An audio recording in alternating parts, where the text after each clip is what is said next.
go for breakfast is bihon. Kasi dito sa Singapore, bihon ang pini-breakfast, hindi merienda. Ayan o, twin siya. Ulo ng hipon para masarap yung lasa. Fry muna natin itong egg. Para ilagay natin mamaya pagka-luto na.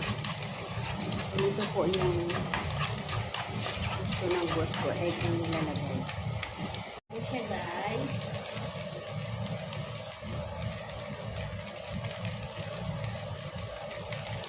Luto na siya guys.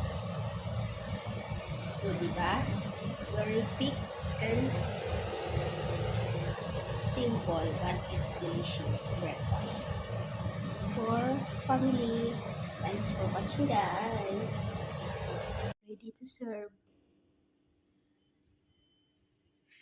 Ayan yung sausawan niya. Pag gusto mo ng spicy. Okay guys, let's eat with coffee.